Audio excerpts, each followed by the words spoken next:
আসসালামু আলাইকুম। আমাদের আজকের অনলাইন ক্লাসে সবাইকে স্বাগতম। আমরা আজকে গত ক্লাসে আমরা সংঘর্ষ স্টার্ট করছিলাম, আজকে আমরা সেই সংঘর্ষের ফিনিশিং দিব, পাশাপাশি আমরা ঘর্ষণ নিয়ে একটু করে মজা নেব। তো আজকে আমরা শুরু করার সময় হঠাৎ করে একটি ইন্টারাপশন হয়েছিল। আসলে আমি ইন্টারাপশন হওয়ার আগ পর্যন্ত একটা ওয়ার্ডও কথা বলি নাই, তো আমি মনে হয় অনেকক্ষণ কথা বলি নাই, তো ওই কারণে লাইভ রাগ করে সে কেটে গেছে। তখন আমি আবার নতুন করে আসলাম। এখন আমাদের এই সুযোগে বোর্ডের লেখাগুলো লেখা হয়ে গেছে, এখন আরামসে বুঝাইতে পারবো। তো আমার সাউন্ড এবং ভিডিও সব কিছু ক্লিয়ার আছে কিনা একটু কনফার্ম করো। তোমরা যারা জয়েন করছো সাউন্ড এবং ভিডিও ক্লিয়ার আছে কিনা একটু কনফার্ম করো। আজকে শরীরটা যথেষ্ট খারাপ লাগতেছে, হয়তো প্রত্যেক দিনকার মতো এনার্জি নিয়ে পড়াইতে পারবো না, বাট ইনশাল্লাহ ট্রাই করবো যে যত দূর পড়ানো যায়। বাট কেউ এটা মনে করিও না ক্লাস অফ হবে, ক্লাস অফ হওয়ার কোনো চান্স নাই। শরীর যত খারাপই হোক ক্লাস নেওয়ার মতো আলহামদুলিল্লাহ এনার্জি থাকবে। আর আসলে ঝামেলা হচ্ছে আমি গত রাতে ঘুমাইতে পারি নাই, গত রাতে না ঘুমাইতে পারার কারণে ঝামেলাটা হয়েছে।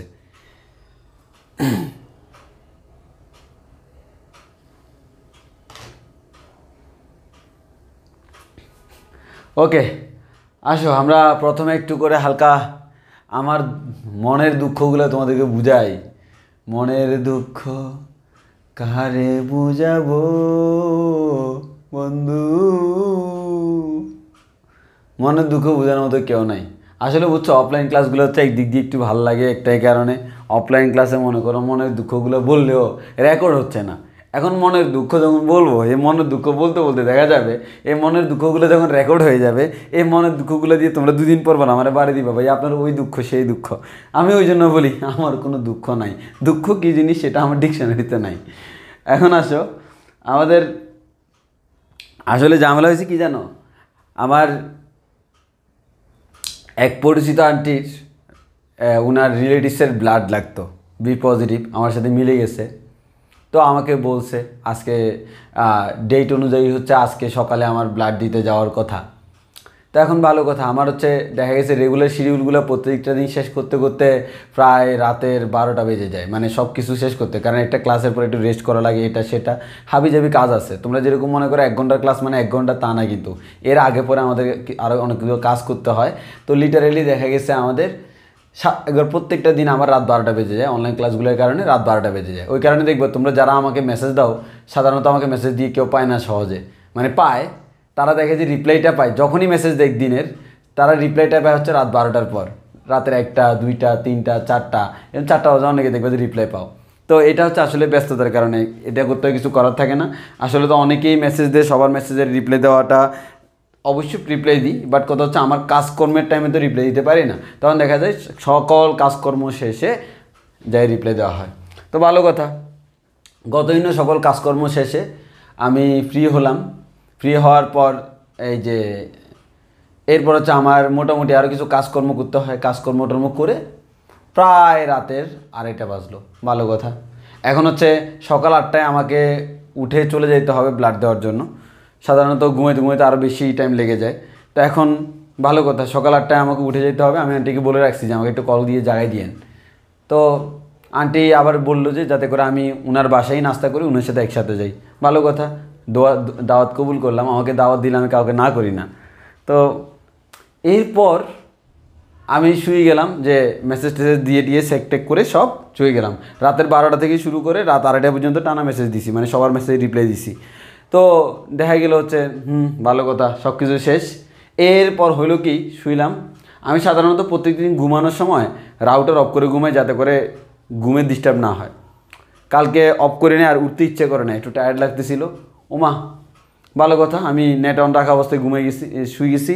ঘুম আসবে অবস্থা, এক বলদে কি করছে, সে মেসেঞ্জারে কল দেওয়া শুরু করছে রাতে 3:06। হ্যাঁ, যদি একটা ছেলে,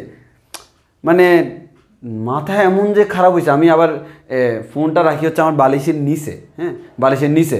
আর আমার ফোনে অলওয়েজ ভাইব্রেশন থাকে। বালিশের নিচে ফোনটা রাখছি, কারণ হচ্ছে এর আগে আমার একবার ফোন হারাই গেছিলো, নতুন ফোন তোমার নেওয়ার পরে 1 মাসের মাথায় হারাই ফেলছিলাম, সেটা আমার বালিশের পাশ থেকে জানলা দিয়ে নিয়ে গেছে। এরপর থেকে আমি ঘুমানোর সময় অলওয়েজ বালিশের নিচেই ফোন রাখি, যাতে করে কেউ নিতে হইলে আগে আমার এনে তারপর ফোন নিস। তো ভালো কথা, বালিশের নিচে রাখলাম, মানে হঠাৎ করে 3টা 6 মিনিটে, আমার টাইম শুদ্ধ মনে আছে, 3টা 6 মিনিটে হু হু হু, কী রে বাপ, সমস্যা কি? ফোনটা হঠাৎ করে, মানে জিনিসটা হচ্ছে ঘুম আসতেছে, ভাব সারাদিনের ক্লান্তি শেষে ঘুম আসতেছে, কারণ আমি দিনে ঘুমাই না, ঘুম আসতেছে এই মুহূর্তে যখন মানে হঠাৎ করে মাথা ধরে গেছে। এবার হলো কি, মোবাইলটা নিলাম, দেখলাম যে মেসেঞ্জারে কল দিচ্ছে। কেমনটা লাগে, কী কারণে কল দিচ্ছে? এই তোমার আজেরিয়া কাজে, মানে কোনো কাজের কারণ না, আজেরিয়া কাজে। মাথা এমন যে খারাপ লাগলো, তারা একটা জাস্ট মেসেজ দিলাম এখন রাতের কয়টা বাজে, এরপর দিয়ে আমি নেট অফ করে ঘুমিয়ে গেছি। এরপর সারা রাত ঘুম আসে নেই। এরপর মনে হয় 5টার দিকে একটু ঘুম আসছিল, তাও আবার এদিক দিয়ে তোমার দেখা গেছে সকালে উঠে গেছে। আর মানে এরপর থেকে যে মাথা ধরছে, মাথাটা ধরাই আছে, মাথাটা হচ্ছে না, যার কারণে এই সারাদিনের পর ক্লান্ত। মানে আর একটা জিনিস হচ্ছে, তোমার ঘুম না হলে ভালো হবে। দেখবো আমি কালকে রাতের খানাও খাইছিলাম দেরিতে, রাতের খানাটা খাইছিলাম প্রায় মনে করো আমার কাজ শেষ করতে 1টার দিকে খানা খাইছি। তো খাওয়ার পর দেখা গেছে তখন ঘুম যখন হয় নাই, সকালবেলা মানে বুঝতে পারতেছো, মানে রাতে খাইছি দেরিতে, আবার ঘুম হয় নাই, মানে খুব বিদঘুটে একটা অবস্থা, একবারে মানে অস্বস্তি লাগতেছে। আর তাও গেলাম, যেহেতু আমাদের ব্লাড দিতে হবে, গেলাম। তা আন্টির বাসায় গেলাম, ওইখানে যে আন্টি আবার নাস্তা করে উঠছিল। আমি বুঝতে পারতেছি যেহেতু ঘুম হয় না, আমার ঘুম অতিরিক্ত কম হলে তখন খাওয়া দাওয়া একটু প্রবলেম হয়, ওই জন্য কারণে আমি বেশি খাই না। হালকা করে নাস্তা করলাম, নাস্তা করে বের হয়ে গেলাম।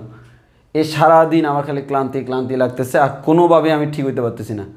তো এরপরে ভালো কথা, এরপরে দেখা গেল হ্যাঁ ব্লাডটা দিয়ে আসলাম, কিন্তু এখনও অবস্থা হচ্ছে মানে আমার কাছে কেন জানি মনে হচ্ছে আমি আজকে এনার্জি পাচ্ছি না প্রতিদিনকার মতো। তো ওই কারণে হচ্ছে আসলে আজকে সারাদিন ওই কারণে কোনো ক্লাসও নিই নেই। তো তোমাদের ক্লাস নিচ্ছে, এখন ক্লাস নিতে গেলে যদি এনার্জি আসে, তো এটা হচ্ছে ক্লাস নিতে গেলে অটোমেটিক আমার এনার্জি আসে আলহামদুলিল্লাহ। তো এখন দেখা যাক আজকে তোমাদের ক্লাস নিতে গেলে কোনো এনার্জি আসে কি না। শুরু করি, বলো আমাকে দুঃখের গল্প তো শুনলা, মানে আজকে আমাকে তাড়াতাড়ি ঘুমাইতে হবে। যদি আজকে তাড়াতাড়ি না ঘুমাই, মানে আজকে ঘুমটা পুরাইতে হবে, ঘুমটা পুরাই একটা কন্টিনিউয়াস ঘুম দেওয়ার পর্যায়ে আমি ঠিক হব, না হয় ঠিক থাকতে পারতেছি না, আমার দাঁড়িয়ে থাকতেও খুব একটা কষ্ট হচ্ছে। তাও ওকে শুরু করি। এরপর আর সারাদিন আসলে কাজের পর কাজ ছিল, আর ঘুমানোর টাইম পাইনি। জিনিসটা হচ্ছে ভাবছিলাম বুঝছো, দুপুরবেলা একটু মানে ঝামেলা হলে সব দিক দিয়ে হয়, তো ভাবলাম যে একটু ঘুমালেই ঠিক হয়ে যাবে। দুপুরবেলা ঘুমাবো খানা টানা খেয়ে, এর একটা ফ্রেন্ড কল দিল, ও আসতেছে, যাক ভালো কথা। ওই ফ্রেন্ড আসলো, ওর কিছু কাপড় চোপড় ছিল আমার বাসায়, ওগুলো নিয়ে গেলো, ও হলে ক্যাম্পাসে যাচ্ছে চুয়েটে, ভালো কথা। ও আসলো, পরে ও আবার না করে দিছে যাতে আমি লাঞ্চ রেডি না করি, ও লাঞ্চ নিয়ে একসাথে আসতেছে। তা আমার জন্য সব বাইরে থেকে খানা নিয়ে আসলো, আমি বাইরে খানা পছন্দ করি। তো এখন তাও আজকে উপভোগ করতে পারি নাই। তো দেখা গেছে কি শেষ পর্যন্ত ও খানা টানা নিয়ে এরপর হচ্ছে খাইলাম। মানে খাওয়ার আসলে ওরকম ফিনিক্স ছিল না, আমি না তারপর কোনোরকম খাইলাম যে মোটামুটি। এরপর হলো কি একটু বাইরে, আমি চিন্তা করলাম এখন এরপর ওরা যাইতে 3টার মতো বেজে যাচ্ছে। এখন তো মনে করো 3টার মতো বেজে গেছে, এখন যদি আমি ঘুমাই আমার আর জীবনে উঠা হবে না, কারণ ওই আমি দুপুরবেলা ঘুমাই না, তো কখনো যদি ঘুমাই বেশি ঘুমের মধ্যে আর আমার খবর থাকবে না রাত 10টা পর্যন্ত। তো ওই জন্য আর ঘুমাই নেই, না হয় আবার ক্লাস মিস হয়ে যাবে। ও ভালো কথা। এরপর কি হলো, গেলাম ওদের সাথে একটু বের হয়ে চিন্তা করলাম একটু হাঁটি, প্যারেড গ্রাউন্ডের এদিকে একটু হাঁটি, একটু হাঁটাচলা করে আসলে মনে হয় শরীরে একটু ভালো লাগবে। হাঁটাচলা করে আসলাম, বা আমি আবার ফোন নিই নাই। আমি হাঁটতে গেলে সাধারণত ফোন খুব একটা নিই না, কারণ ফোন থাকবে ফোনের জায়গায়। হাঁটতে গেলে আমি হাঁটতেছি একটু এনজয় করি, প্রকৃতি উপভোগ করি। তো আমি হাঁটতে বেরোলে ওই কারণে সহজে ফোন নিয়ে বের হয় না। তো আমি আজকেও ফোন নিয়ে বের হয়নি, খালি মানিব্যাগ নিয়ে বের হয়েছি, কারণ আমি মাঝখানে চাটা খাই। তো ভালো কথা। এরপর হচ্ছে কি আসলাম বাসায় আসার পর একটু রেস্ট নিব, শুইলাম। ওমা, আর ফোনটা হাতে নিয়ে দেখি যাচ্ছে আবার আমি বাসে যাওয়ার পর কয়েকটা কল আসছে। আমি আমার ফোনে কল না ধরলে আমি অলওয়েজ ব্যাক করি, একবার ব্যাক করি। তো ব্যাক করলাম, ব্যাক করার পর মনে পড়লো হচ্ছে আমি একটা স্টুডেন্টকে, সেকেন্ড ইয়ারের একটা স্টুডেন্টকে শিডিউল দিয়েছিলাম আজকে 3টায় কোচিংয়ে আসার জন্য। মানে এখন কী হবে, ওরে শিডিউল দিয়ে রাখছি আসার জন্য, পরে ও বলে ভাই আমি আসবো কি না, আমি আচ্ছা ঠিক আছে আসো। তো চিন্তা করলাম যে এখন 3:30 বেজে তার ঘুমানো যাবে না, পরে বললাম আসো, তুমি সভ্যতার আইসেই আমার কল দাও। কিছুক্ষণ গড়াগড়ি খাইলাম, এরপর উঠে আবার গেলাম, আইসা এখন বাসায় আসলাম, 10 মিনিট 15 মিনিট বইসা এখন ক্লাসের জন্য দাঁড়াই গেলাম। তো আসলে একটু খারাপ লাগতেছে, তবে আশা করি আমরা ক্লাস শুরু করলে আসলে ঠিক হয়ে যাবে। হ্যাঁ, আমাদের নিত্য নতুন ছন্দে চলে আসবো। আশা করি এই ব্যাপারে তোমরা হেল্প করবা। তো বলো, আমার অনেকক্ষণ কথাবার্তা বললাম, আসো বলো আমার সাউন্ড ভিডিও সব কিছু ক্লিয়ার আছে কিনা একটু বলো।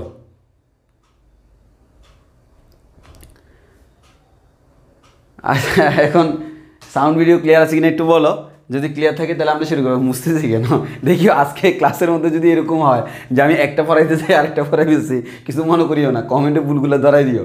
কারণ আসলে জিনিসটা হচ্ছে ঝামেলা হবে কি, হয়তো একটা জায়গায় আরেকটা পড়াই ফেলছি, তবে মাথা ঠিক থাকার কথা। আসো আমরা যেহেতু দাঁড়াইছি, ক্লাসের জন্য দাঁড়াইছি, ইনশাল্লাহ আমরা টানা লেকচার দিয়ে যাবো, কোনো সমস্যা হবে না। এটা মানে ফিল পাই গেলে তখন দেখে যে অটোমেটিক সব কিছু চলে আসতেছে। তো ফিল পাই গেলে তখন আমার ঘুমের ব্যাপারটা খেয়াল থাকে না, কারণ তোমার ফিলিংসের ব্যাপারটা হচ্ছে আলাদা। আমার ভার্সিটি লাইফে সারা রাত না ঘুমাইয়া হচ্ছে এরপরে পরের দিন পরীক্ষা দেওয়ার এই যে তোমার কি বলে অভিজ্ঞতা আছে। মানে পরীক্ষার আগে সারা রাত পড়ছি, সারা রাত ঘুমাই নেই।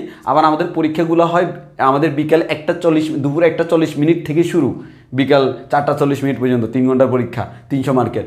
তো এখন দেখা গেছে তোমার 300 মার্ক না, 210 বা 280 এরকম হয়। তো দেখা যায় হচ্ছে তোমার আগের দিন তো ঘুমাই নেই, দিনের বেলাও ঘুমাই নেই, রাতের বেলাও ঘুমাই নেই, পরের দিন সারাদিন ঘুমাই নেই। এরপরে পরীক্ষা দিয়ে আইসা, এমনি পরীক্ষা দিয়ে আইসা ওই দিন তো আবার পরীক্ষার দিন আমি দুপুরবেলা, আমাদের পরীক্ষার দিন আমি লাঞ্চ করি না, কারণ লাঞ্চ করলে দেখা যায় কেন জানি মানে খালি ওয়াশরুম চাপে, ওই কারণে আমি পরীক্ষার দিন লাঞ্চ করি না, মানে চুয়েট লাইফে। তো পরীক্ষার দিন লাঞ্চ করি না, জাস্ট হালকা নাস্তা করি, চা এক কাপ খাইতে হয়। খাওয়ার পর পরীক্ষার হলে গেলে এখন প্রচুর ঘুম আসার কথা না, কিন্তু আসে না, কারণ সেন্সিটিভ, কারণ পরীক্ষার উত্তেজনা।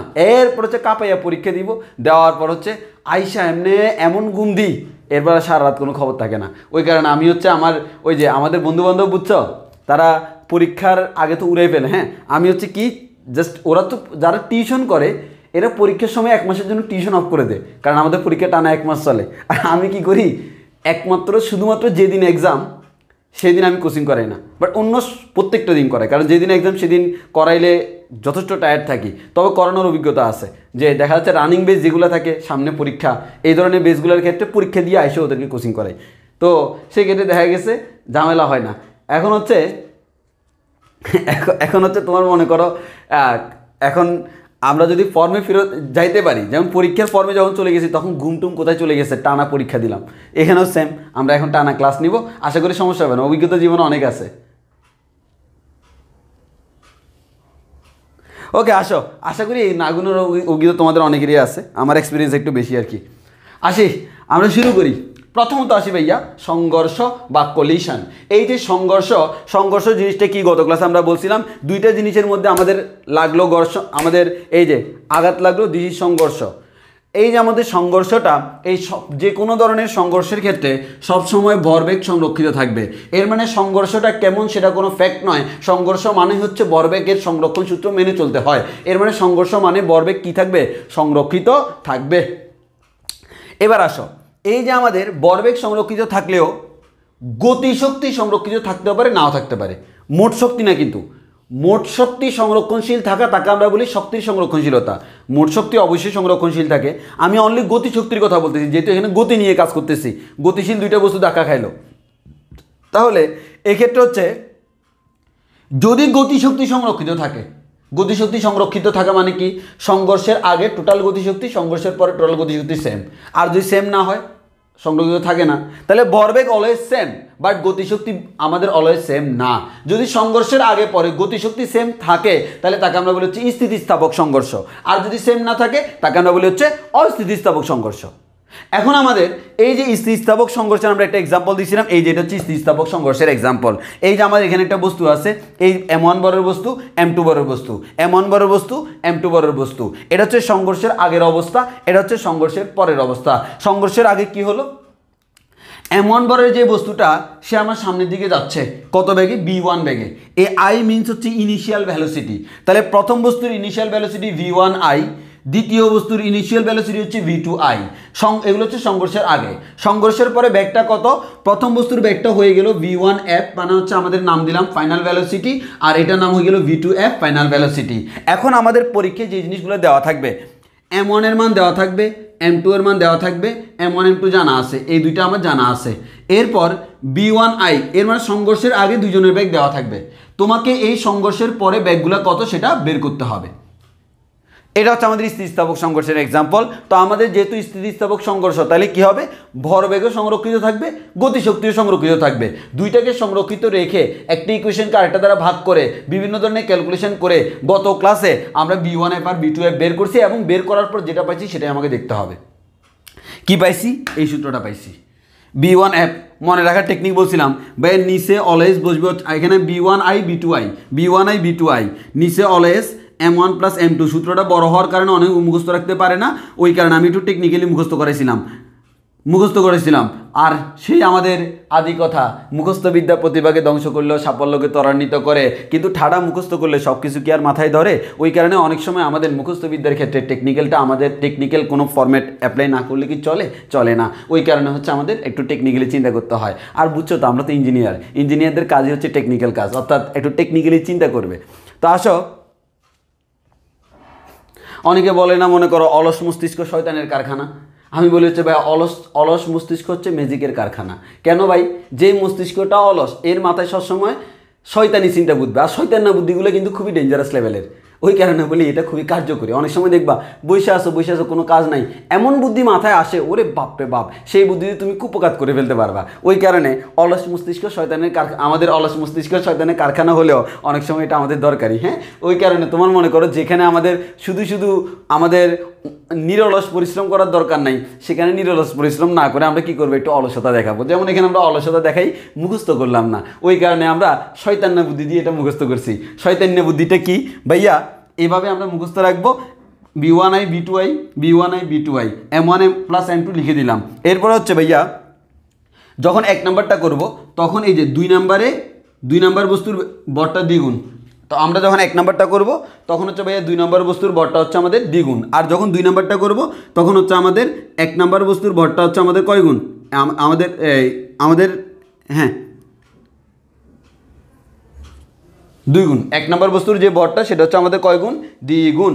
এরপর হচ্ছে আমাদের 1-এর ক্ষেত্রে m1 মাইনাস m2, আর 2-এর ক্ষেত্রে 2 মাইনাস 1 m2 মাইনাস m1। এই ফর্মুলা অ্যাপ্লাই করে আমরা গত ক্লাসে ম্যাথও দেখাইছিলাম। এখন এই ফর্মুলার কিছু বিশেষত্ব আছে, বিভিন্ন ক্ষেত্রে আমাদের কি হয় না হয় সেই জিনিসগুলো দেখব। এই দুইটা ফর্মুলা অ্যাপ্লাই করে এখন আমরা অনেক কিছু শিখবো। তাহলে আসো আমরা আস্তে আস্তে শিখা শুরু করি।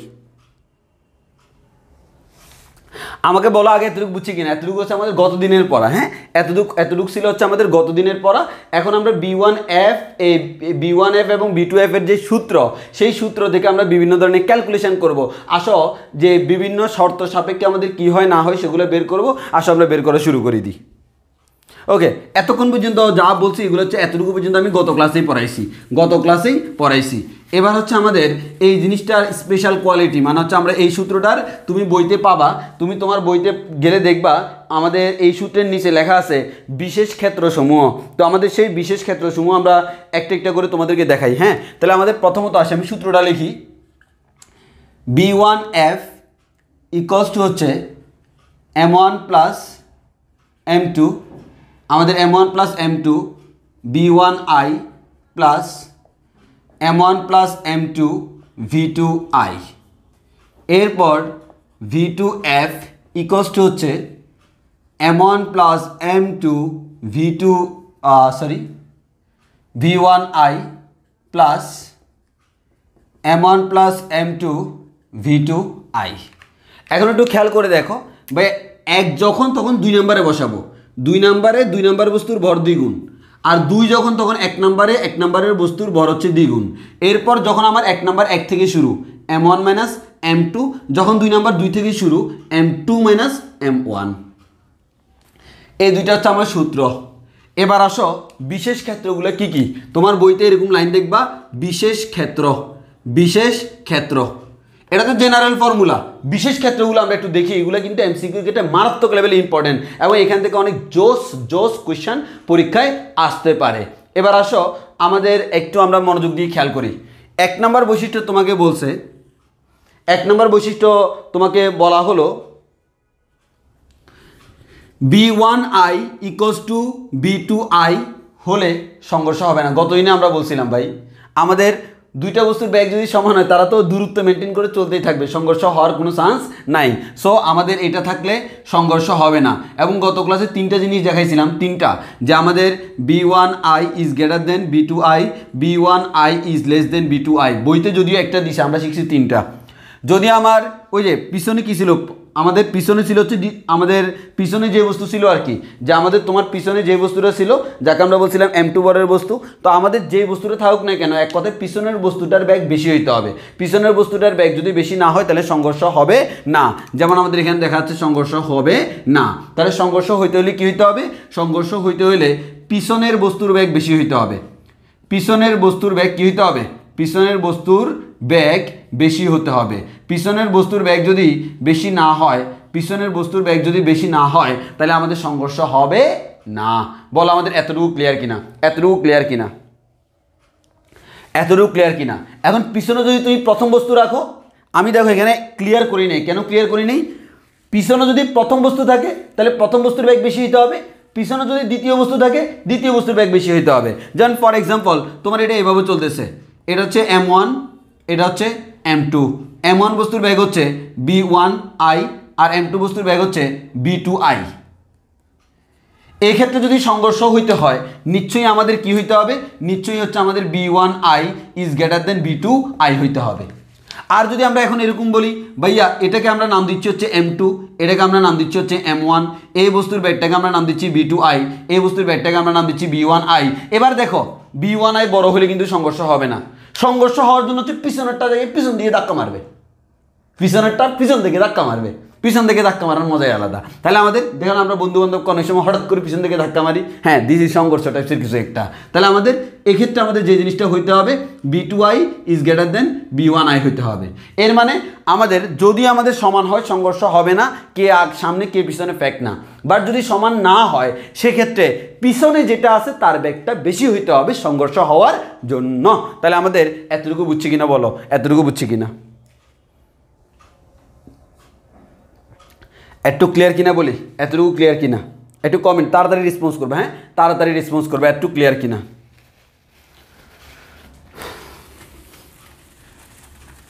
এবার আসি আমরা 2 নাম্বার, আরও অনেকগুলো শর্ত আমরা শিখবো। এটা হচ্ছে আমার 1 নম্বর শর্ত। এবার আসো 2 নম্বর শর্ত। 2 নম্বর শর্ত হচ্ছে যে দুইটা বস্তুর মধ্যে সংঘর্ষ হচ্ছে, দুইটা বস্তু যদি পরস্পর সমান হয়, এর মানে M1 এবং M2 যদি কি হয়? সমান হয়। M1 M2 সমান মানে কি?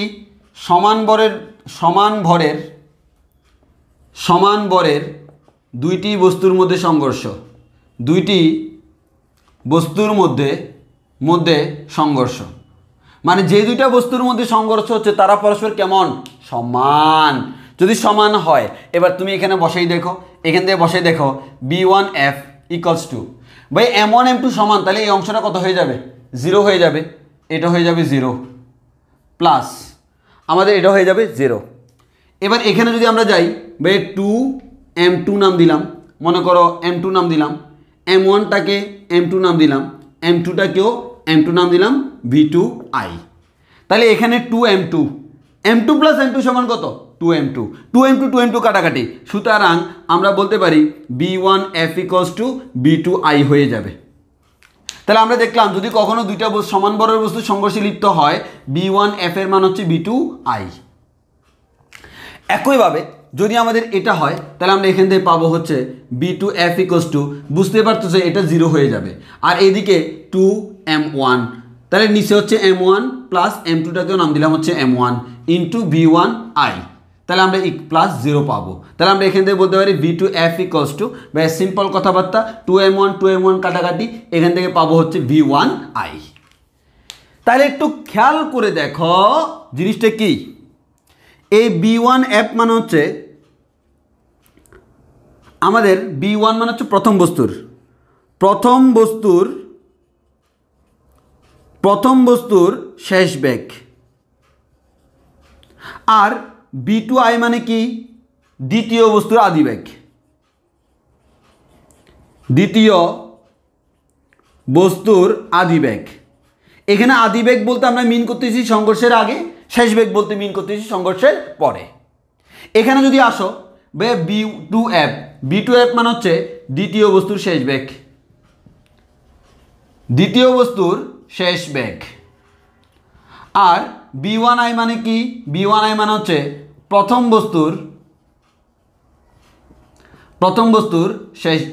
বস্তুর আদিবেগ। তাহলে একটু খেয়াল করে দেখো আমরা কি দেখলাম। তাহলে যদি দুইটা বস্তুর ভর সমান হয় তাহলে প্রথম বস্তুর শেষ বেগটা হয় দ্বিতীয় বস্তুর আদিবেগের সমান।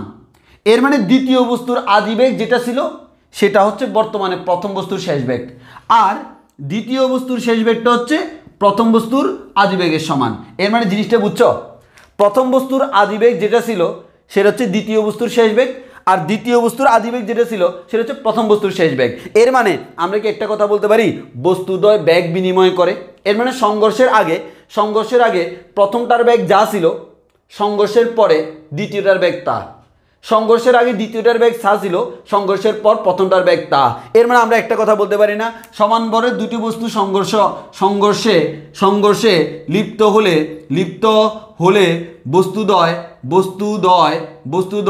ব্যাগে বিনিময় করে, বস্তুদ্বয় ব্যাগে বিনিময় করে। এই লাইনটা বুঝছি কিনা বলো, ব্যাগ বিনিময় করে। এর মানে মনে করো আমার এটা হচ্ছে প্রথম বস্তু, আমাদের মনে করো এটা হচ্ছে প্রথম বস্তু, এটা হচ্ছে দ্বিতীয় বস্তু। এই দ্বিতীয় বস্তু প্রথম বস্তুকে ধাক্কা দিল, দুইটা বস্তুর ভর সেম। যদি সমান ভরের দুইটি বস্তু আমার সংঘর্ষে লিপ্ত হয় তাহলে সংঘর্ষের পর কি হবে, এটার বেগ যা ছিল সেটা চলে যাবে এটার কাছে, এটার বেগ যা ছিল এটা চলে যাবে এটার কাছে। মনে করো সংঘর্ষের আগে আচ্ছা আমরা একটা এক্সাম্পল দিয়ে বুঝাবো, আগে বলো যে আমরা কথাটা বুঝছো কিনা।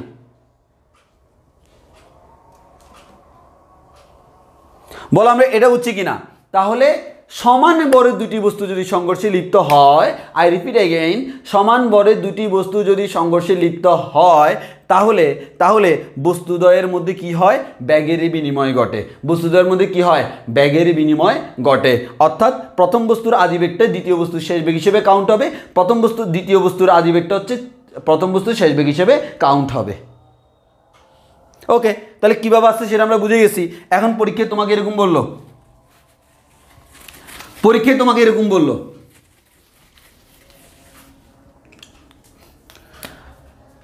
এখানে একটা বস্তু আছে, এই বস্তুর ভর হচ্ছে 10 কেজি। এখানে একটা বস্তু আছে, এই বস্তুর ভর হচ্ছে 10 কেজি। এখানে আমার এই বস্তুটা এদিকে আমার একটা ব্যাগে গতিশীল, এই বস্তুটা এদিকে একটা ব্যাগে গতিশীল। মনে করো এই বস্তুর ব্যাগ, মনে করো আমরা নাম দিলাম B1I equals to 3 metre per second.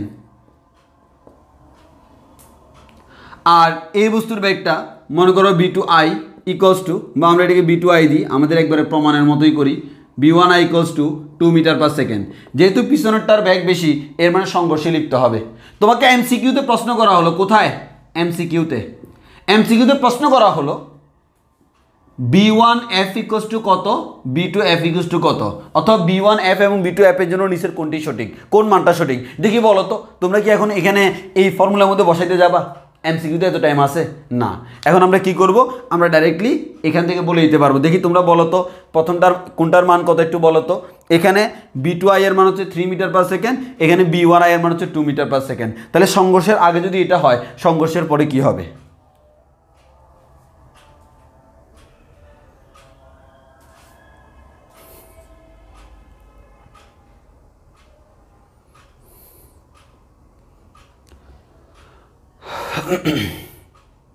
বলো বুঝছি কিনা।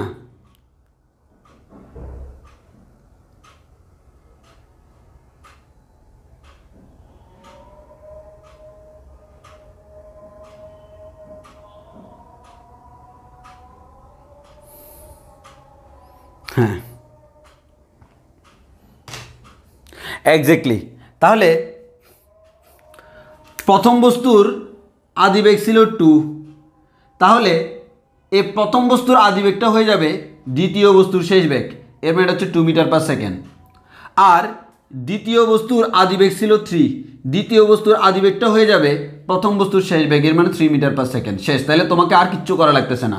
আর এখানে মাথায় রাখবা আমাদের বেগ বিনিময় করে, বেগ বিনিময় করা মানে কি, একটার বেগ আরেকটার কাছে চলে গেছে। আমার কাছে এরকম মনে হচ্ছে না, আমার বেগ তোমার কাছে, তোমার বেগ আমার কাছে, দুজনের মধ্যে সংঘর্ষ হইয়াছে, এই ধরনের আমরা বলতে পারি না? হ্যাঁ, নিব্বা নিব্বিতে এভাবে বলতেই পারে, তোমার আমার মধ্যে হয়েছে সংঘর্ষ, আমার ব্যাগ গেল তোমার কাছে, তোমার ব্যাগ গেল আমার কাছে। বিজ্ঞানীরা এই ক্ষেত্রে দুজনের ব্যাগটা বরটাকে সেম বলিয়াছে। তুমি তো সেখানে বলবা না ব্যাগ বর বলবা না, তখন বলবা দুজনের ভালোবাসাকে সেম বলিয়াছে। তোমার আমার ভালোবাসা শেষ হওয়ার নয়, এই ভালোবাসা শেষ হলে কেমনি কি হয়, এরপর দেখা যায় 2 দিন পরে ভালোবাসার কোনো খবর নেই। প্রথম প্রথম চরম উত্তেজনা থাকে। বলো আমরা বুঝছি কিনা?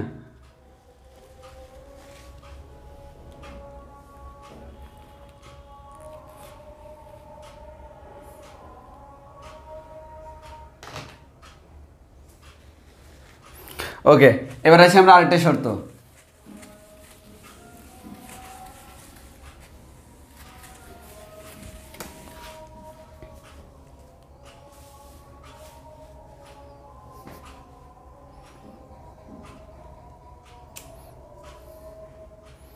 এবার আসি, এবার থিমটা হচ্ছে সংঘর্ষের পূর্বে এমন ভরের বস্তু স্থির থাকলে, স্থির, এমন ভরের বস্তুটা স্থির, এর মানে আমাদের এমন ভরের বস্তুর যে বেগটা সেটাকে আমরা বলি v1i = 0। তাহলে আমাদের কি হলো, এখানে জিনিসটা এরকম, এখানে একটা বস্তু আছে, এই বস্তুটার ভর হচ্ছে m1, এর যে বেগ v1i = 0। ওমা কোনো কথা নাই, বার্তা নাই, ও সুন্দর করে এখানে বসে আছে। এখান থেকে আমাদের m2 ভরের বস্তুটা সে আইসে আইটাকে দিল ধাক্কা, সে যত বেগে ধাক্কা দিল সেটা হচ্ছে v2i। ধাক্কা মেরে দিল।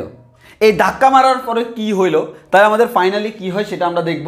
তো ফাইনালি কি হয় সেটা দেখার জন্য সব জায়গায় v1i এর মান কত বসাবা? 0। তাহলে আমরা এখান থেকে বলতে পারি v1f v1i এর মান 0। এর মানে এই পুরো অংশটা 0 হয়ে যাবে।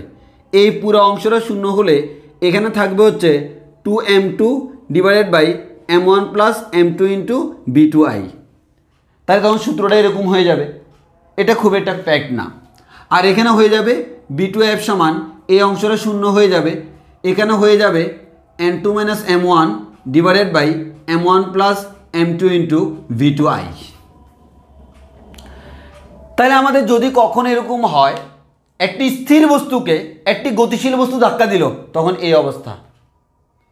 এখন যদি এই বস্তুর ভর আর এই বস্তুর ভর যদি সেম হয়, এর মানে স্থির বস্তুর ভর এবং গতিশীল বস্তুর ভর যদি সেম হয়, সমবরের একটি বস্তু দাঁড়ায় আছে, আরেকটি বস্তু যেয়ে তাকে ধাক্কা দিয়ে আছে, তখন কি হবে সেটা দেখি।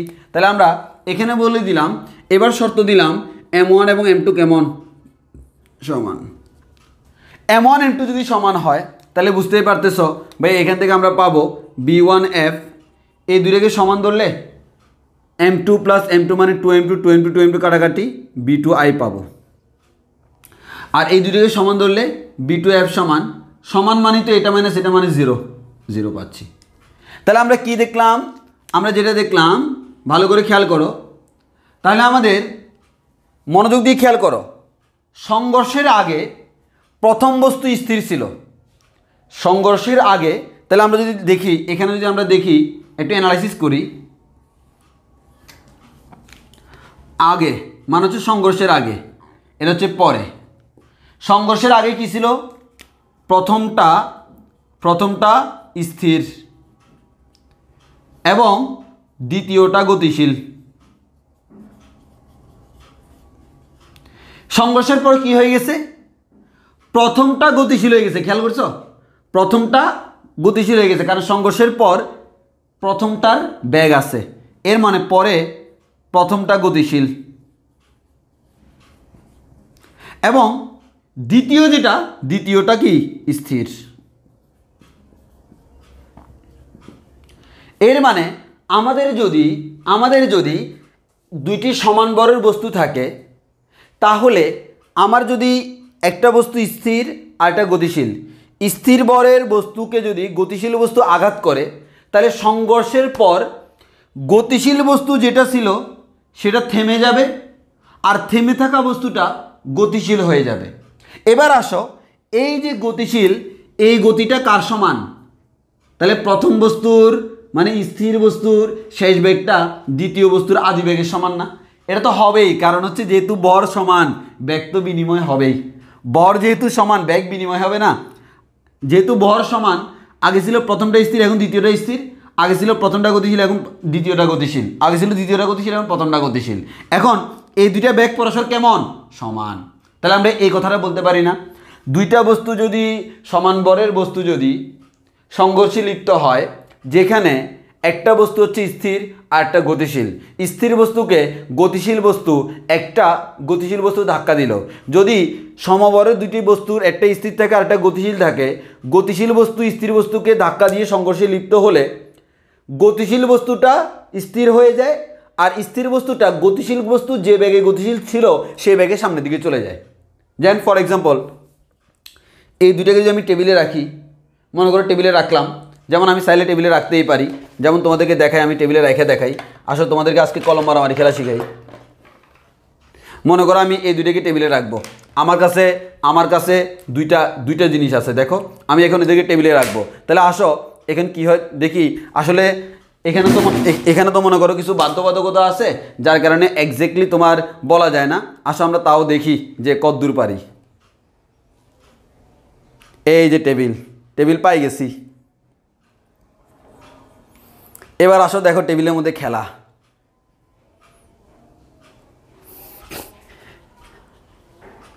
এই যে দেখো কলম মারামারি খেলছে না স্কুলে? এই দেখো দুইটা যখন সমান, আমি কি করলাম? ধাক্কা দিব, এটাই স্থির, এটাই গতিশীল করলাম। সরি, কলম মারামারি যারা খেলছে তাদের অভিজ্ঞতা আছে। সরি, তোমরা তো আমার নিচের অংশ দেখে যাচ্ছ, মনে হচ্ছে ঝামেলা আছে। তাহলে দেখো মারলাম, এখানে যদিও অ্যাকচুয়ালি পারফেক্টলি দেখা যাচ্ছে না, তাহলে আমাদের যে জিনিসটা হচ্ছে সেটা হচ্ছে হয় না কেন?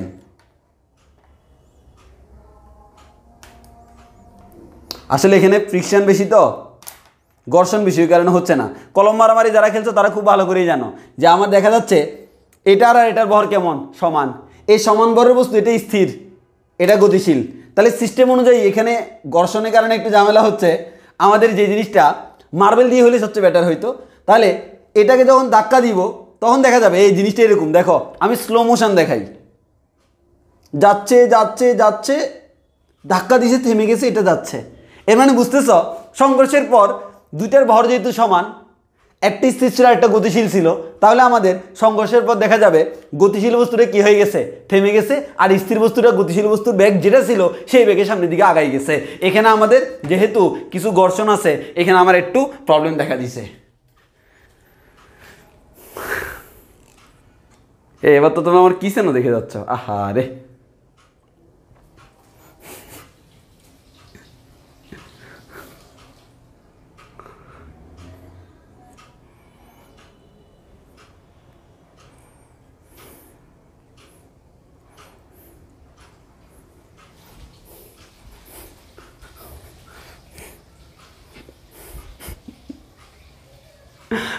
আমি আসলে এটা তখন মাথায় ছিল না যে আমার পা দেখা যাবে।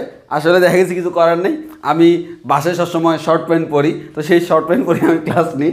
তো দেখা গেছে, আর অনেকে ভাবছে হয়তো ভাইয়া লুঙ্গি পরবে, ভাইয়া লুঙ্গি নর্মালি পরি না, কম পরি একটু।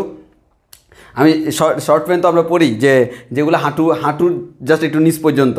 তো এখন দেখে গেছে কিছু করার নেই, আমি অ্যাজ ইউজুয়াল বাসায় এগুলোই পরি। ওকে, এখন এই অনলাইন ক্লাসের সুবিধা তো এটা, আজকে তোমরা বুঝে গেছো। অনলাইন ক্লাসের সুবিধা এটাই, নিচে আমাদের কী পড়ছি এটা কোনো প্যাক না। আমি তো কোচিংয়ে যাচ্ছি না যে এভাবে ফুটবল খেলে মানুষ যেভাবে খেলতে যায়, ফুটবল মানুষ যেভাবে খেলে সেভাবে আমি ক্লাস নিচ্ছি, একটা আলাদা ফিল পাওয়া যায়। আচ্ছা, এবার আসো, হাবিব বাশার বলতেছে মার্বেল খেলা এটা আমার অনেকবার হয়েছে। হ্যাঁ, মার্বেল খেলাটা হচ্ছে বেস্ট এক্সাম্পল। এখানে তো কলমের মধ্যে ঘর্ষণের কারণে আসলে ভালোভাবে বোঝানো যাচ্ছে না, কিন্তু মার্বেল যদি হইতো এখন খুব সুন্দর করে বোঝানো যেত। মার্বেলের মধ্যে বোঝানো যায়, আমার বাসায় মার্বেল নাই, থাকলে তোমাদেরকে দেখে বুঝাইতাম। প্র্যাকটিক্যাল দেখানো তো হচ্ছে বড় জিনিস। আচ্ছা, কথাটা বুঝছে কি না?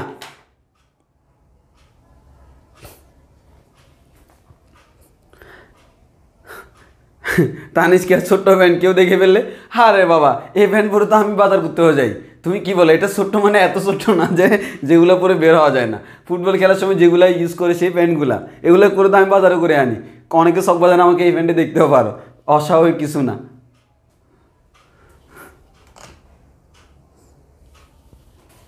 আসো আমরা আমাদের পড়াশোনার দিকে ফেরত যাই।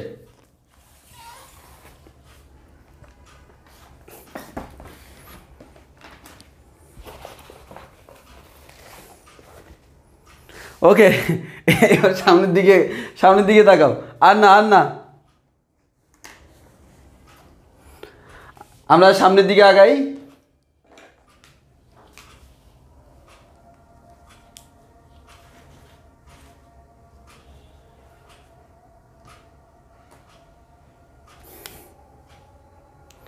ওকে, এখন আসো, এবার আমাদের যে জিনিসটা হয়,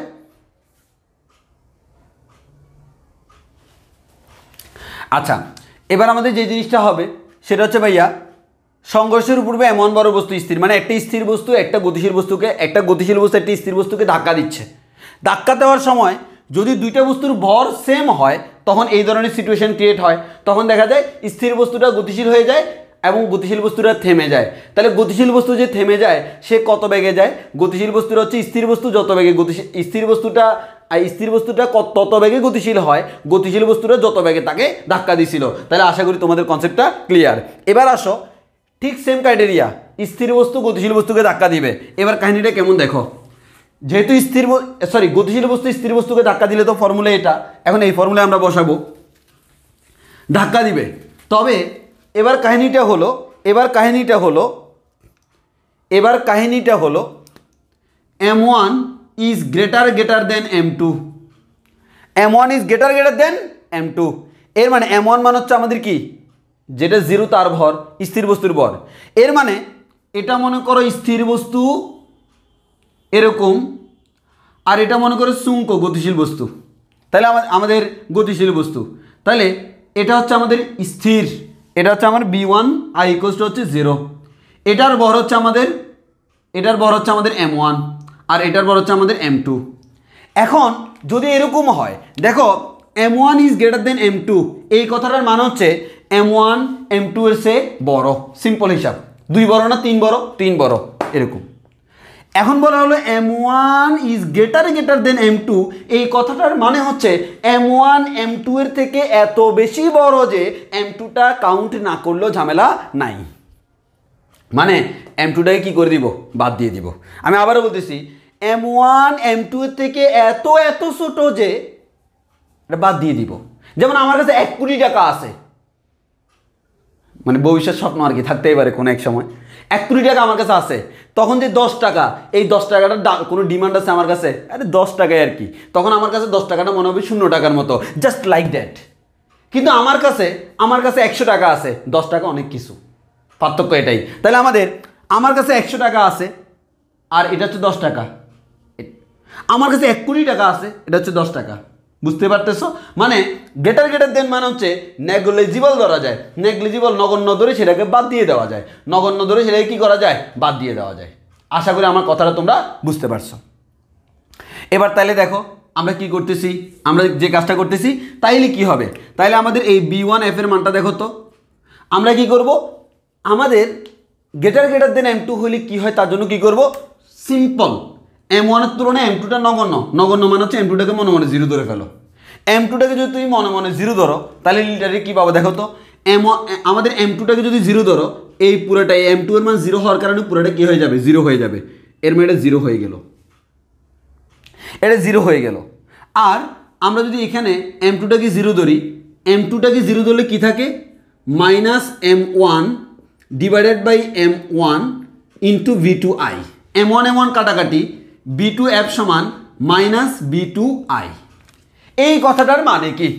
এই কথাটার মানে হচ্ছে কোনো একটা বস্তু, কোনো একটা স্থির বস্তু, এই স্থির বস্তু যেটা তার বর অনেকে বেশি বরের একটা স্থির বস্তুকে যদি গতিশীল বস্তু দ্বারা ধাক্কা দাও, তোমার প্র্যাকটিক্যালি কি মনে হয়? একেবারে বিশাল একটা বস্তু, তাকে যদি ক্ষুদ্র একটা বলে ধাক্কা দে, কিছু হবে না? হবে না। এর মানে দেখো, স্থির বস্তু স্থির হয়ে আছে, এটার আদিবেগ ছিল v1i0 এবং আমাদের v1f-টাও কত? 0।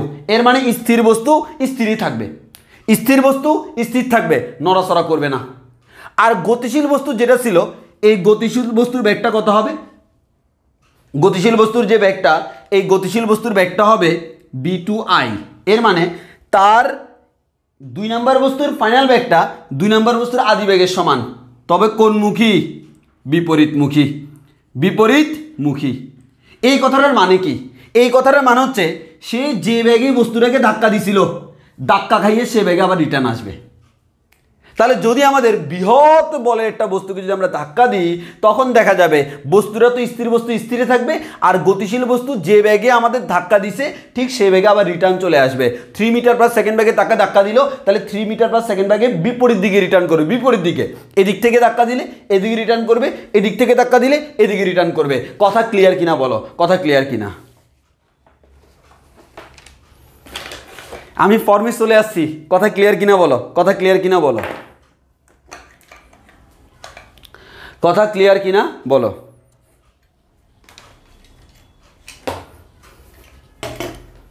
এবার আসো এটার প্র্যাকটিক্যাল এক্সাম্পল দেখাই, এই জিনিসটার প্র্যাকটিক্যাল এক্সাম্পল দেখাই।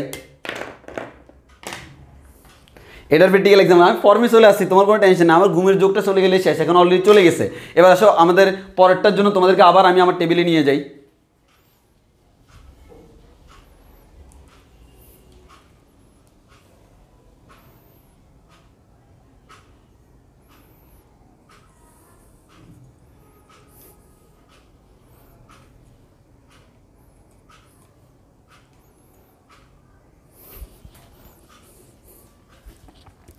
এবার দেখো, তাহলে এবারে টেনশন নেই, যেহেতু একবার পা দেখছো, দেখো কোনো সমস্যা নেই। তাহলে আমরা দেখি, তাহলে আমরা দেখতে পাচ্ছি আশা করি, এই যে দেখো, তাহলে আমাদের এখানে এটা হচ্ছে বিশাল একটা বস্তু, এটা হচ্ছে বড় স্টাবলার। দেখো এটার ওজন কিন্তু আমি ধরে রাখতে অনেক হাই, অনেক বেশি, তার তুলনায় এটা নেগলিজিবল। তাহলে একটু খেয়াল করে দেখো, অনেক যখন বেশি, তাহলে একটু খেয়াল করে দেখো আমাদের এখানে কি হচ্ছে। আমি যদি এটাকে দ্বারা এটাকে ধাক্কা দিই, খেয়াল করছো, ধাক্কা দেওয়ার পর এটা কিন্তু স্থিরে আছে, এটা উল্টে রিটার্ন করতেছে। যদি গোল কোনো বস্তু হইতো আমার জন্য সুবিধাজনক হইতো, গোল কোনো বস্তু হইলে আমার জন্য সুবিধাজনক হইতো, কিন্তু আমাদের গোল বস্তু না হওয়ার কারণে আসলে এটা বোঝা যাচ্ছে না এক্স্যাক্টলি। তাহলে আচ্ছা কিছু করার নাই, তাহলে আমাদের এভাবে চিন্তা করো। তাহলে দেখো এই যে দেখো, ধাক্কা দিলাম, রিটার্ন আসলো, এখানে তো ঘর্ষণের কারণে থেমে যাচ্ছে, আমরা তো ধরে নিব যে কোনো ঘর্ষণ কি নাই, কোনো ঝামেলা নাই। তাহলে দেখো এই যে ধাক্কা দিলাম, এটার কোনো পরিবর্তন নাই, আর এটা যে ব্যাগে গেছিল সে ব্যাগে রিটার্ন আসছে। প্র্যাকটিক্যাল এক্সাম্পল সহ দেখাই দিলাম, বলো বুঝছি কিনা, বলো বুঝছি কিনা?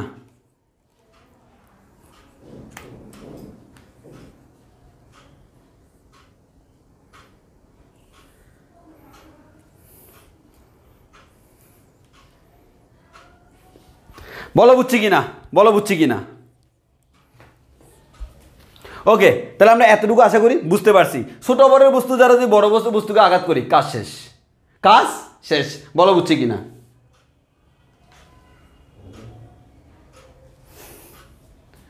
সবাই আমার প্যান্ট নিয়ে আসে কেন রে বাপ?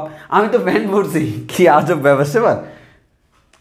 এখানে ছেলেরা আছে না, ছেলেরা তো জানে, আসলে ছেলেরাই কোনো ঝামেলা করতেছে না, কারণ তারা জানে এলে ইউজুয়াল।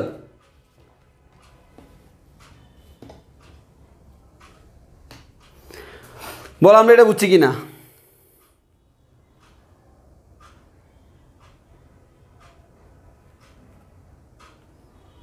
বলো বুঝেছি কিনা?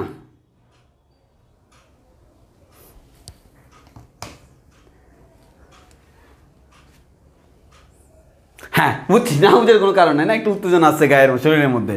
ওকে, এবার আসি উল্টা ঘটনা হলে কি হবে। উল্টা ঘটনা হলে কি হবে সেটা আমরা এখন দেখব। উল্টা ঘটনা হলে কি হয় দেখো, দেখি উল্টা ঘটনা যদি হয় ভাইয়া M1টা লেস দেন M2, এর মানে উল্টা কাহিনী। এর মানে দেখো যে বস্তুটা স্থির, ভালো করে খেয়াল করো, তার ভর অনেক কম, এর মানে ছোট্ট ভরের একটা বস্তু M1, আর আরেকটা হচ্ছে বিশাল সাইজের M2। এখন দেখা যাচ্ছে এটা কি করলো, ধাক্কা দিল। কি করলো, ধাক্কা দিল। তাহলে এটা কিন্তু স্থির, এখন এটা যাই এটাই কি করবে, ধাক্কা দিবে। ধাক্কা দিলে কি হয় সেটা আমরা একটু দেখি। এবার আমাদের কি ভাইয়া M2 M1 তুলনায় এত বেশি বড় যে M1কে বাদ দেওয়া যায়, তাহলে M1টাকে আমরা জিরো ধরবো মনে মনে। M1টাকে মনে মনে জিরো ধরলে তাহলে কি পাচ্ছ দেখো, B1F = M1টা মনে করো জিরো, M1টা জিরো হলে কি হয়, 2M2 / M2 × B2I। ওকে ওকে, এবার আসো আমরা এখান থেকে M2 M2 চলে যাবে, B1F = আমরা পাবো B2I, সরি 2B2I। ওকে ওকে, এবার আসো আমাদের পরেরটার ক্ষেত্রে যদি করি, B2F = সিম্পল ভাইয়া M1 এর মানটা যদি আমরা জিরো বসাই, M1 এর মান জিরো বসাইলে আমরা এখান থেকে পাবো হচ্ছে M2 / M2 × B2I, কাটাকাটি যাবে, B2F = B2I। বলে এটা আমরা বুঝছি কি না, ক্যালকুলেশন তো বুঝছি, M1টাকে জিরো ধরছি। এর মানে হচ্ছে বিশাল সাইজের একটা বস্তু যদি ক্ষুদ্র একটা বস্তুকে ধাক্কা দেয়, যে বস্তুটা স্থির আছে, তাহলে কি হবে দেখো, এই যে ক্ষুদ্র বস্তু মানে প্রথম বস্তুর ব্যাগটা ভালো করে খেয়াল করো, প্রথম বস্তুর ব্যাগটা দ্বিতীয় বস্তুর যে ইনিশিয়াল ব্যাগ ছিল তার দ্বিগুণ হয়ে যাবে। অর্থাৎ এই বস্তু মনে করো 3 মিটার/সেকেন্ড থেকে এদিকে যাচ্ছে, ধাক্কা দিল, এনা ধাক্কা খাইয়া এই বস্তুটা 6 মিটার/সেকেন্ড বেগে দৌড় দিবে, মানে দ্বিগুণ বেগে দৌড় দিবে। ধাক্কা খাওয়ার পর বড়টা যখন ছোটটাকে ধাক্কা দিবে, দ্বিগুণ বেগে দৌড় দিবে, দ্বিগুণ বেগে, অবশ্যই দ্বিগুণ, 2 গুণ হয়ে যাবে। আর যেটা আমার B2F, এই B2Fটা কি হবে, B2I এর সমান হবে। অর্থাৎ সেটা আমাদের যা ছিল তাই আছে। এর মানে বড় বস্তুর ব্যাগের কোনো পরিবর্তন হবে না, আর ছোট বস্তুর আমাদের কি ব্যাগটা দ্বিগুণ হয়ে যাবে। বড় বস্তুর ব্যাগের কোনো পরিবর্তন হবে না, ছোট বস্তুর ব্যাগটা দ্বিগুণ হয়ে যাবে। আর এটা দেখানো ইম্পসিবল টাস্ক আমার পক্ষে, কারণ হচ্ছে এটা দেখানো সম্ভব না। আমি বড় বস্তু দিয়ে কীভাবে ধাক্কা দিব, অনেক ঝামেলা, এর থেকে জেনে রাখো। আর এখানে দেখবো তোমার বইতে এরকম কিছু দাগ দিছে, মানে ইকুয়াল না দিয়ে এরকম দিছে।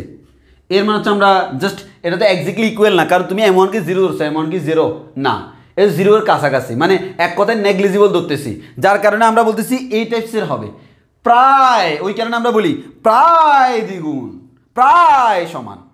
আসলে এক্স্যাক্টলি সমান হয় না, এক্স্যাক্টলি দ্বিগুণ হয় না, তবে যেটা হয় সেটাকে আমরা প্রায় দ্বিগুণে বলতে পারি, প্রায় সমানই বলতে পারি। কথা ক্লিয়ার কিনা বলো, কথা ক্লিয়ার কিনা?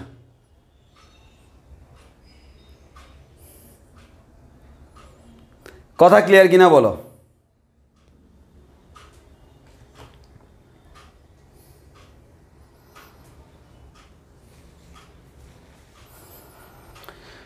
কথা ক্লিয়ার হলে আমাদের স্থিতিস্থাপক সংঘর্ষ শেষ। এবার আসি অস্থিতিস্থাপক, একবারে সোজাটা। অস্থিতিস্থাপক হচ্ছে একবারে সোজাটা।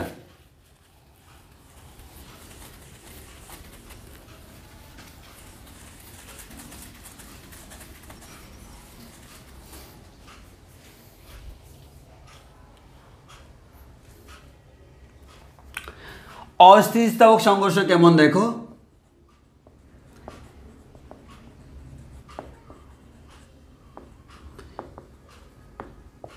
দেখো এটা সবচেয়ে সোজাটা। মনে করো আমাদের মনে করো এরকম M1 বরের একটা বস্তু আছে, সেই U1 আদিবেগে এদিকে যাচ্ছে, M2 বরের একটা বস্তু আছে, সেই U2 আদিবেগে এদিকে যাচ্ছে। অবভিয়াসলি আমাদের U1 > U2 হইতে হবে সংঘর্ষের জন্য।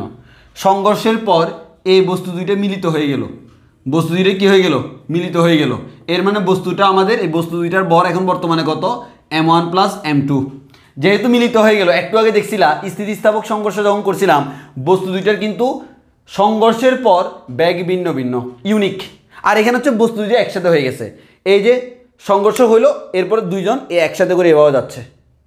অনেক সময় গাড়ি অ্যাক্সিডেন্ট হলে দেখো না যে গাড়িটা মারছে, মারার পর দুজনে মিলে এভাবে সুন্দর করে চলে যাচ্ছে, মনে হচ্ছে দুজনে হাত করতে করতে চলে যাচ্ছে, কিন্তু মাঝখানে আরেকটা গাড়ির খবর হয়ে যাচ্ছে। তাহলে আমাদের এখানে জিনিসটা এরকম। এক্ষেত্রে কি ব্যাগ দুইটা হবে? না ভাই, দুইটা বস্তুর ব্যাগ হচ্ছে একটা, তাকে নাম দিলাম হচ্ছে বি। তাহলে এক্ষেত্রে আর আগের মতো কিছু করার দরকার নেই। এটা কোন ধরনের সংঘর্ষ ভাই? এই ধরনের সিচুয়েশন দেখলে তুমি বুঝে নিবা ভাই এটা হচ্ছে অস্থিতিস্থাপক সংঘর্ষ। কোন সংঘর্ষ? অস্থিতিস্থাপক। স্থিতিস্থাপক হোক অস্থিতিস্থাপক হোক, ভরবেগের সংরক্ষণ সূত্র মেনে চলবে কিনা? অবশ্যই চলবে। তাহলে আমরা এখান থেকে বলতে পারি m1 u1 plus m2 u2 equals to m1 plus m2 into B.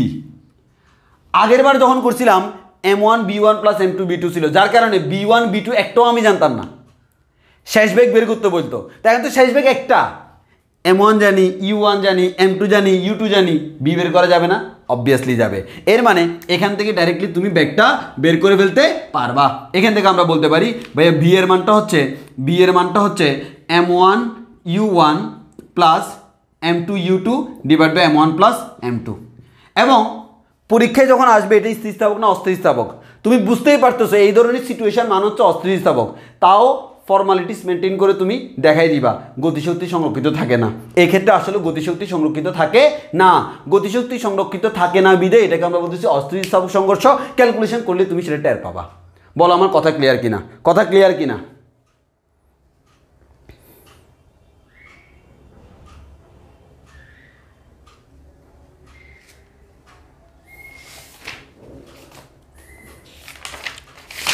দাঁড়া আমি ম্যাথ দেখাই। আজকে ঘর্ষণ পড়াবো না, আমি আসলে ওই চাচ্ছিলাম না আজকে ঘর্ষণ পড়াইতে, ঘর্ষণ আগামী ক্লাসে একসাথেই পড়াবো না।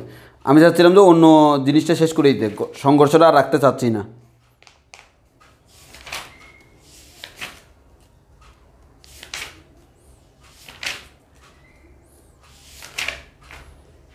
ও ম্যাথ হারাই গেছে নাকি?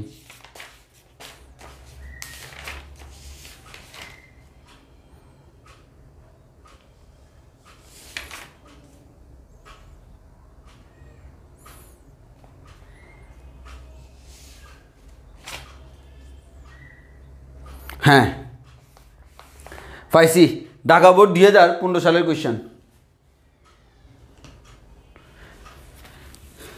একেবারে সোজা। ঢাকা বোর্ড 2015 সালের কোয়েশ্চেন। ঢাকা বোর্ড 2015। শরীরে আস্তে আস্তে উত্তেজনা আসতেছে। যাক, তোমাদেরকে অসংখ্য ধন্যবাদ, তোমাদের ক্লাস নিয়ে আসলে উত্তেজনা আসতেছে। আচ্ছা, এখানে প্রশ্নটা বলা হচ্ছে, আমি প্রশ্নটা পড়ি। প্রশ্ন হচ্ছে তোমার বইতে সরাসরি লেখা আছে, তোমার বইতে সরাসরি প্রশ্ন লেখা আছে এরকম যে তুমি তোমার বইতে গেলে দেখবা। তো আমি প্রশ্নটাই যে এটা হচ্ছে আমার প্রশ্ন। হ্যাঁ, আমি প্রশ্নটা এখন পড়ব, পড়ে আমি জাস্ট মেইন কথাগুলাই বোর্ডে লিখবো, সব পুরোটা লিখবো না আর কি। কোনো একটি সরল রেখায় 5u বেগে চলমান এম্বরের একটি বস্তু একই সরল রেখায় ইউ বেগে চলমান 5 এম্বরের অপর একটি বস্তুকে ধাক্কা দিল। তাহলে বলা হলো একই সরল রেখায় চলমান, এটা সরল রেখায় চলমান এম্বরের একটা বস্তু, তার বেগ হচ্ছে আমাদের 5u। সে 5 এম্বরের একটি বস্তুকে ধাক্কা দিল যার বেগ হচ্ছে আমাদের কি? u। তাহলে বলা হলো কোনো একটি সরলরেখায়, একই সরলরেখা বরাবর 5u বেগে চলমান এম্বরের একটি বস্তু একই সরলরেখায় চলমান u বেগে চলমান 5m ভরের অপর একটি বস্তুকে ধাক্কা দিল, এবং ধাক্কার পর বস্তু দুটি একই দিকে যুক্ত অবস্থায় চলতে থাকলো। এটা হচ্ছে আমাদের সংঘর্ষ হবে। সংঘর্ষের পর এখানে হচ্ছে আমার সংঘর্ষ হবে, এটা হচ্ছে সংঘর্ষের আগে। সংঘর্ষের পর কি হলো? বস্তু দুটি মিলিত হয়ে একই বেগে চলতে থাকলো, তারা বলে দিছে। এবার তোমাকে প্রশ্ন করা হলো যুক্ত অবস্থায় বস্তু দুটির বেগ কত? যুক্ত অবস্থায় বস্তু দুটির বেগ কত? বেগ কত? 4 নম্বর প্রশ্ন, ভরবেগ ও গতিশক্তি সংরক্ষিত থাকবে কি? ভরবেগ ও গতিশক্তি ভরবেগ ও গতিশক্তি সংরক্ষিত সংরক্ষিত থাকবে কি, মানে ভরবেগ এবং গতিশক্তি সংরক্ষিত থাকবে কিনা জিজ্ঞেস করলো। এবার আসো, যেহেতু জিজ্ঞেস করছে আমরা আনসার দিই। যুক্ত অবস্থায় বস্তুটির ব্যাগ কত? সিম্পল হিসাব নিকাশ ভাইয়া, আমরা জানি m1 u1 plus m2 u2, দেখেই বুঝতেছি। এই তোমরা বলো, তোমরা তাকাই বলো তো, এটা কি স্থিতিস্থাপক নাকি অস্থিতিস্থাপক সংঘর্ষ? প্রশ্ন দেখে ম্যাথ না করে আমাকে বলো এটা কি স্থিতিস্থাপক নাকি অস্থিতিস্থাপক, তোমরাই বলো। এটা কি স্থিতিস্থাপক সংঘর্ষ হবে নাকি অস্থিতিস্থাপক সংঘর্ষ হবে, বলো দেখি।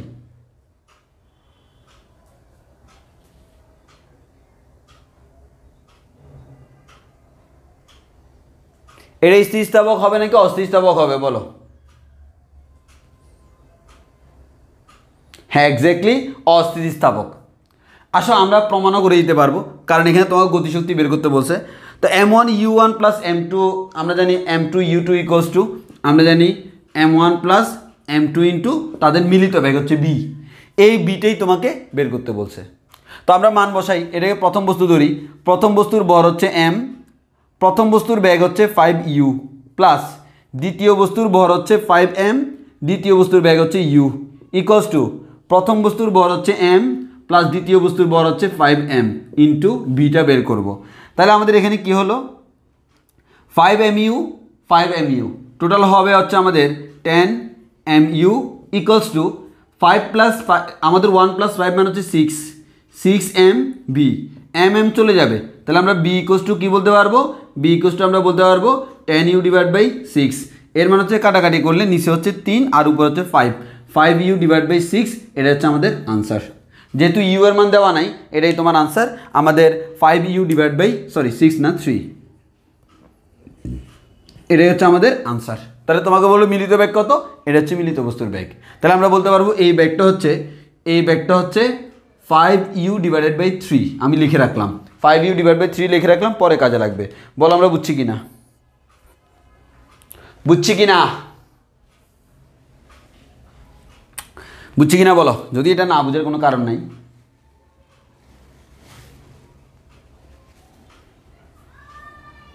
ওকে, পরেরটা, ভরবেগ ও গতিশক্তি সংরক্ষিত থাকবে কিনা। তাহলে তোমাকে জিজ্ঞেস করা হয়েছে এখানে ভরবেগ এবং গতিশক্তি সংরক্ষিত থাকবে কিনা। তাহলে আসো ভরবেগ, প্রথমে ভরবেগের কথা চিন্তা করি। তাহলে আমাদের প্রথমে ভরবেগের চিন্তা করি। ভরবেগ 1 নাম্বার সংঘর্ষের আগে, সংঘর্ষের আগে সমান, আরেকটা হচ্ছে সংঘর্ষের পরে, সংঘর্ষের পরে সমান কত বের করব। তো সংঘর্ষের আগে আমাদের ভর কত ছিল, বেশ সংঘর্ষের আগে ভর হচ্ছে আমাদের m, ব্যাগ হচ্ছে 5u প্লাস সংঘর্ষের আগে ভর ছিল 5m, ব্যাগ ছিল u। তাহলে আমরা 5mu মানে হচ্ছে আমরা 10mu পাবো। এবার হচ্ছে সংঘর্ষের পর, সংঘর্ষের পর বড় হয়ে গেছে কত 5 প্লাস m প্লাস 5m মানে হচ্ছে 6m। তাহলে আমাদের 6m ইন্টু ব্যাগটা কত একটু আগে বের করছি, ব্যাগটা হচ্ছে 5u ডিভাইডেড বাই 3। তাহলে কাটাকাটি করলে 3 দুগুণ 6, তাহলে আমাদের 5 দুগুণ 10, তাহলে 10mu। তাহলে একটু খেয়াল করে দেখো, সংঘর্ষের আগেও 10mu পাইছি, সংঘর্ষের পরেও আমাদের 10mu পাইছি। এর মানে গতিশক্তি আমাদের, এর মানে হচ্ছে ভরবেগ সংরক্ষিত, এর মানে হচ্ছে ভরবেগ সংরক্ষিত। আর আমরা আগেই বলছিলাম সংঘর্ষ মানে হচ্ছে ভরবেগ অলয় সংরক্ষিত থাকবে, এবং আসলে আমরা ব্যাগ বের করার সময় কিন্তু সংরক্ষণশীলতা নীতি মেনটেন করে করছি, যার কারণে এটা আসাটাই স্বাভাবিক। শেষ। এবার হচ্ছে গতিশক্তি, গতিশক্তি সংরক্ষিত কিনা আসো বের করি। গতিশক্তি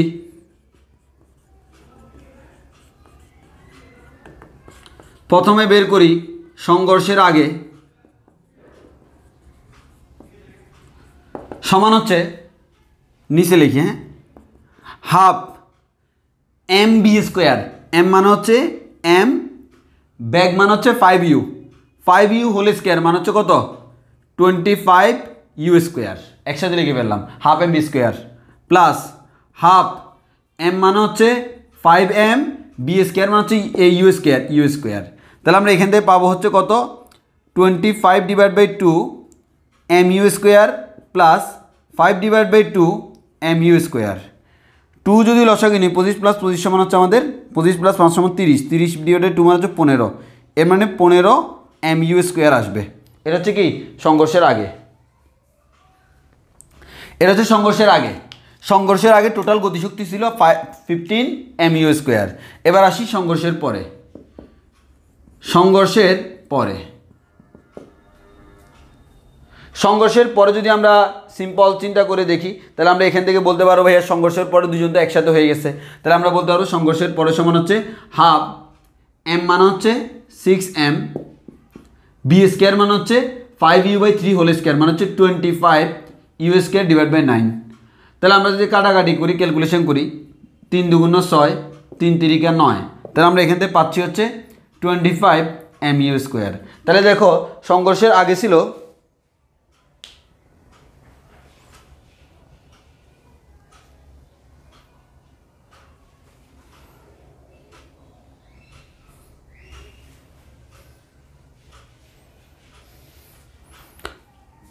ক্যালকুলেশন ঠিক আছে?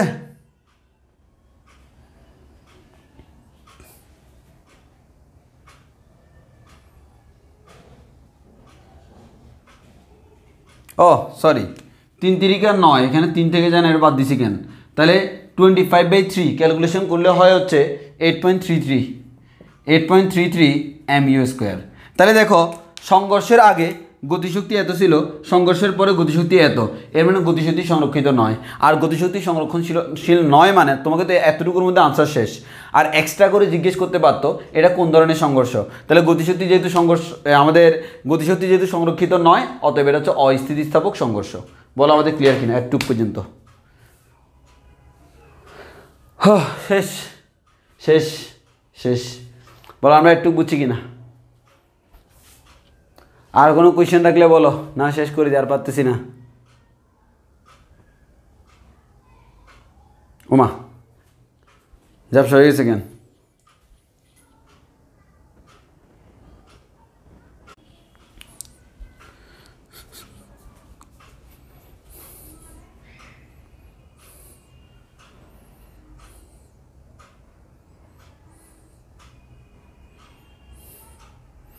ক্লিয়ার কিনা বলো, এতটুকু ক্লিয়ার কিনা? তাহলে সংঘর্ষের আগে এবং পরে গতিশক্তি সেম না, এর মানে এটা হচ্ছে অস্থিতিস্থাপক সংঘর্ষ। সংঘর্ষ শেষ, আর একটা টপিক বাকি, অনলি ঘর্ষণ।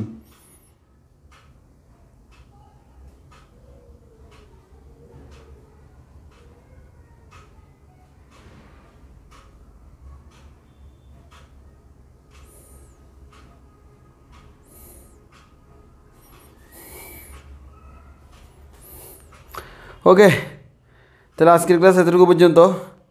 সবাই ভালো থেকো, সুস্থ থেকো, আল্লাহ হাফেজ, আসসালামু আলাইকুম।